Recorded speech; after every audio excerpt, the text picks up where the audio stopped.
saya pelajari yang dikaitkan dengan teori pedagogi.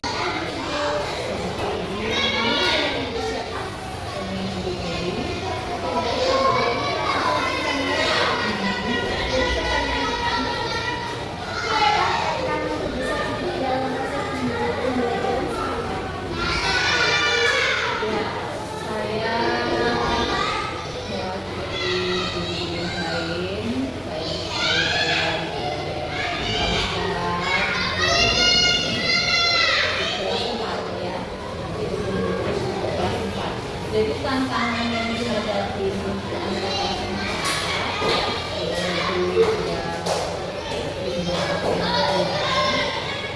tantangannya adalah itu kemampuan dalam belajar itu berbeda. Kemampuannya untuk seperti masak ada yang kurang, ada juga yang sedang. Dengan perbedaan kemampuan dari masing-masing anak itu membuat anak bisa Baik, kenapa hal ini bisa terjadi? kalau ditanya masalah hal yang terjadi, setiap keluarga mungkin berbeda-beda. Mungkin dia dari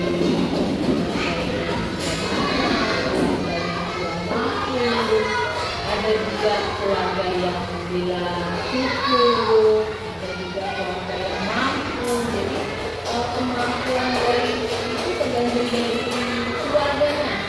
Mungkin keluarga yang tadi cukup dia dengan kemampuan dari itu mungkin ada yang luar dari sekolah. Nah, sedangkan yang kemampuan anak yang kurang mungkin dia cuma belajar mampu belajar di sekolah. Itu yang membuat kemampuan anak berbeda. Jadi faktor keluarga itu berpengaruh. Iya, betul.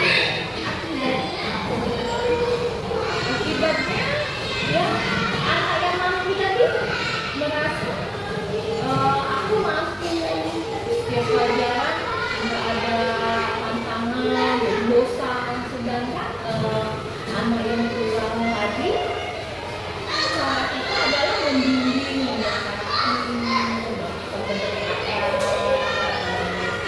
menjadi hambatan mereka. Sekarang tentang hubungannya dengan sekali. Apa namanya?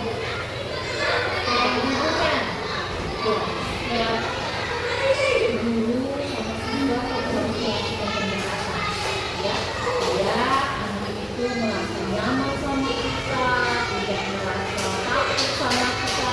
Kita lakukan kita ini sebagai orang tua di sekolah ya kan, di mana seorang orang tua di rumah sama anak-anaknya, begitu juga kita sewaktu ini kita anggap semua ini anak-anak kita. Jadi kita bimbing dia, mungkin ada mereka ada masalah dari orang tuanya, mungkin makanya kita lakukan pendekatan.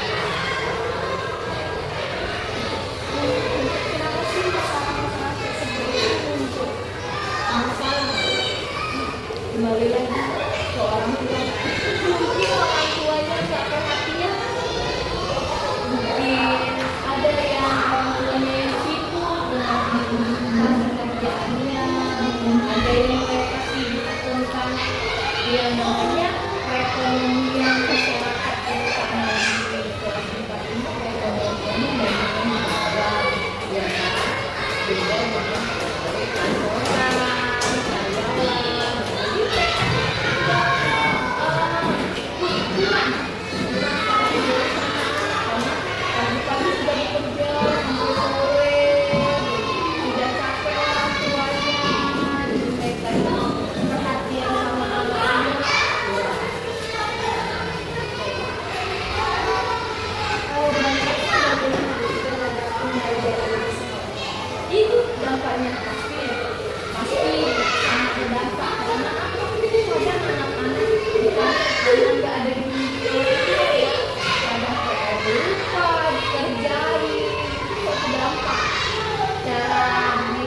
Lalu bagaimana dengan bagi-bagi sekolah?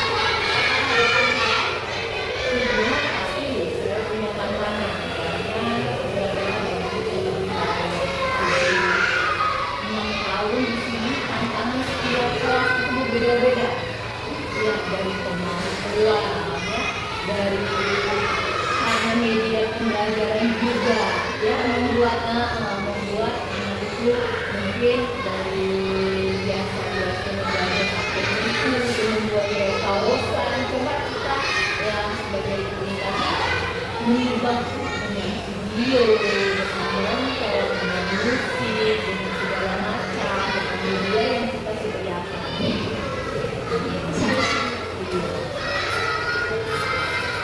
Aku sebagai orang tua di sekolah, ya kan, di mana seorang orang tua di rumah sama anak-anaknya, begitu juga kita selaku ini kita anggap semua ini anak-anak kita. Jadi kita bimbing dia, mungkin ada mereka ada masalah dari orang tuanya, mungkin makanya kita lakukan pendekatan.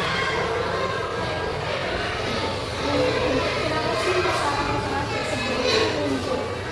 Masalah kembali lagi ke orang tua, mungkin orang tuanya nggak perhatian, mungkin ada yang orang tuanya yang sibuk dengan pekerjaannya, ada yang mereka sibuk tentang yang namanya perekonomian masyarakat itu, karena di kelas 4 ini perekonomiannya banyak yang ya beda dengan kantoran, karyawan, jadi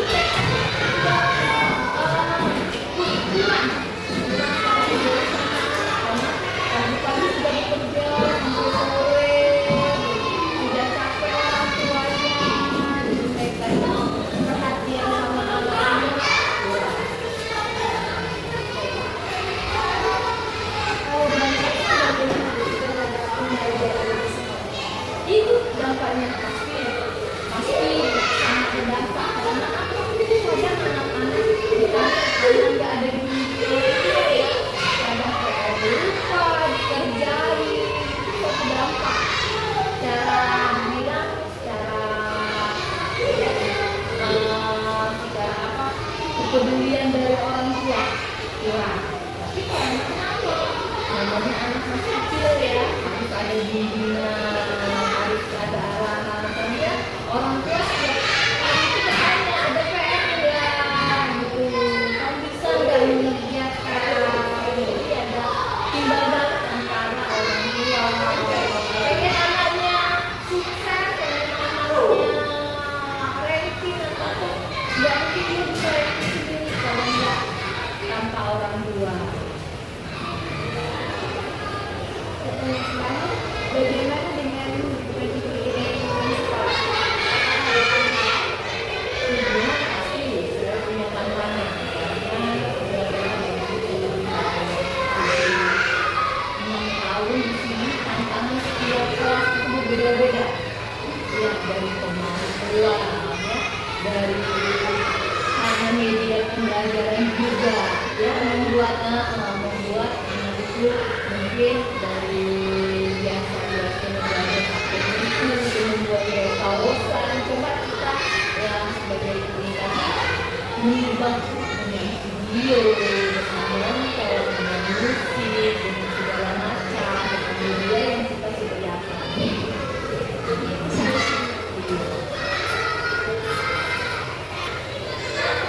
Hubungan ya, guru sama siswa harus melakukan pendekatan, ya anak itu merasa nyaman sama kita, tidak merasa takut sama kita.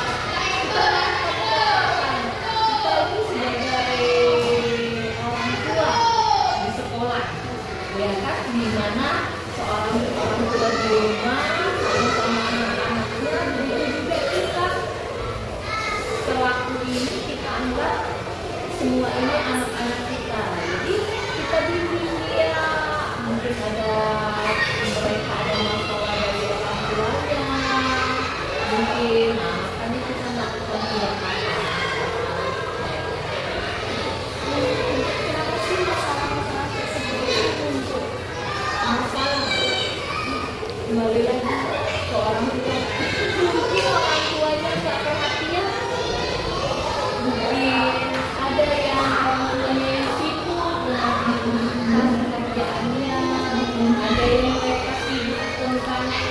yang namanya perekonomian masyarakat kita di kelas 4 ini perekonomiannya banyak yang ya kan, beda dengan kantoran, karyawan, jadi pagi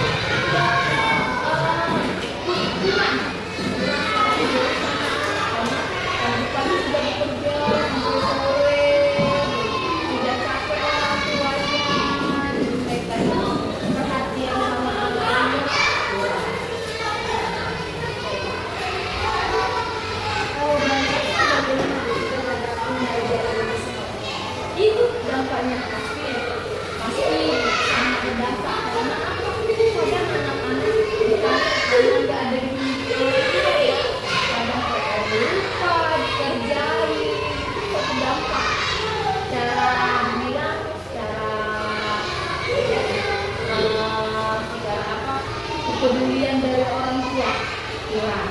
Tapi kalau anak-anak, namanya anak masih kecil ya, harus ada bimbingan, harus ada arahan. Karena orang tua setiap hari itu bertanya, ada PR nggak gitu, kamu bisa nggak mengerjakan. Jadi ada timbal balik antara orang tua pengen anaknya sukses, pengen anaknya ranking atau nggak mungkin dia bisa ranking sendiri kalau nggak tanpa orang tua.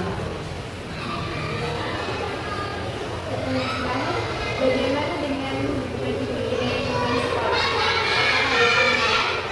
Semua pasti sudah punya tantangan karena sudah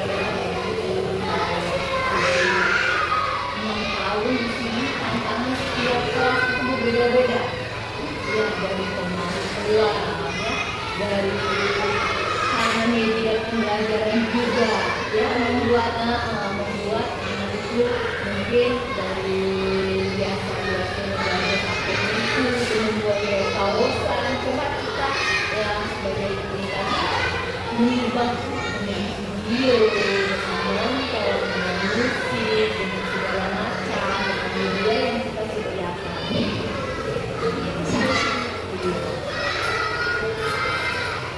Baik, itu solusi yang saya tawarkan berdasarkan dari teknik yang sudah saya pelajari. Jadi, yang pertama itu mengaitkannya dengan konsep dasar pedagogik. Jadi, guru itu bukan hanya mengajar, tetapi juga mengarahkan perkembangan peserta didik secara teknologi. Dan solusinya itu menggunakan pendekatan diferensiasi, yaitu materi disesuaikan dengan kemampuan. Jadi dia itu menyesuaikan hakikat pedagogik bahwa pendidikan harus memanusiakan manusia. Dan yang kedua itu mengaitkannya dengan manusia sebagai animal entity. Jadi artinya itu manusia adalah makhluk yang harus dididik. Jadi wajar